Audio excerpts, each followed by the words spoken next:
What an exciting time to be a thoracic oncologist. And we're finally taking the baton from our breast oncologists and our GI oncologists and finding patients with HER2 alterations. I think that's a very important message. And I try to always say that right now, finding these targets, it's just a matter of integrating so much complexity in the field of lung cancer biomarker testing.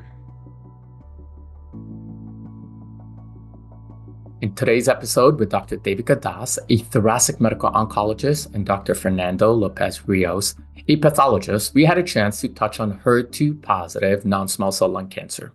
So first, we have the HER2 mutations, which are seen in about 2 to 4% of our patients with non-small cell lung cancer. On the NGS, it's visible as the ERB2 mutation and not as HER2 mutation. Most commonly, it's in the intracellular domain. There's an activating in-frame insertion in exon 20. Around 48% fall into that category, and the rest are in the extracellular or the transmembrane domains. The next important thing for us in lung cancer is the HER2 overexpression, which is the abundance of the protein, the HER2 protein on the tumor surface, and that is often picked up on IHC or immunohistochemistry. We also have the HER2 amplification. So far, we do not have a specific directed therapy that's FDA approved, but essentially it is the presence of multiple copies of HER2 gene. And hopefully down the line, that is something that we'll use in a therapeutic fashion as well. I think for now, probably we are closer to the gastric cancer interpretation guidelines when it comes to patients with non-small cell lung cancer. So I think that's probably where we are at now in the field of immunohistochemistry and HER2 overexpression for patients with non-small cell lung cancer.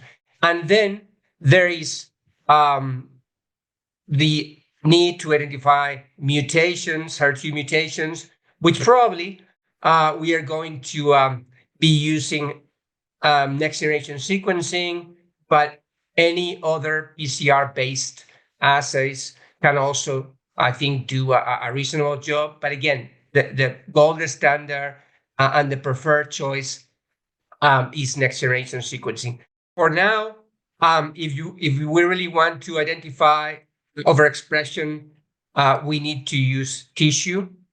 But for the rest of the alterations, amplifications, and mutations, we can use liquid biopsies, particularly for mutations. The copy number variations or amplifications are sometimes difficult to identify using liquid biopsies, but still that can be done. So that's those two different things: overexpression using tissue, and then we can use both and tissue and plasma to identify amplifications and mutations. I believe in practice we should test all patients. That being said, to have a sort of a phenotype or having a higher yield of suspicion, that would be a patient that most likely has adenocarcinoma or maybe a mixed histology, adenosquamous histology. These patients tend to be younger. They tend to be light or never smokers.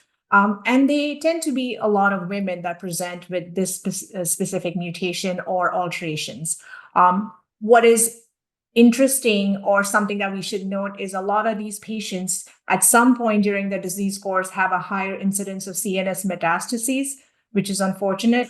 Also, what is interesting and why we need to recognize these alterations in our patients is they don't do as well with standard chemo IO regimens, especially with the presence of CNS disease. So, and when they have the exon 20 insertion mutations, those patients have very aggressive disease phenotypes. So recognizing and treating them with targeted HER2-specific treatments, either on or off clinical trials, is extremely important.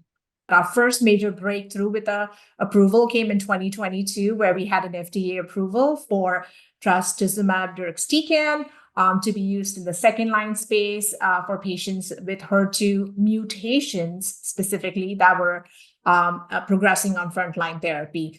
So I think that's a very important message, and I try to always say that right now, finding these targets, it's just a matter of integrating so much complexity in the field of lung cancer biomarker testing.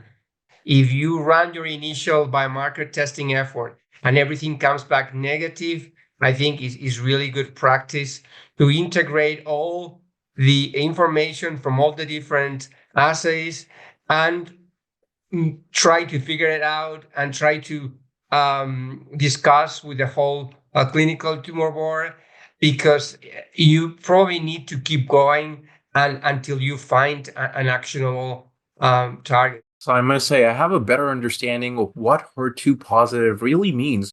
Make sure to check out our next episode where we will talk about more treatment options for HER2 positive non-small cell lung cancer. Thanks for joining us. We are the Oncology Brothers.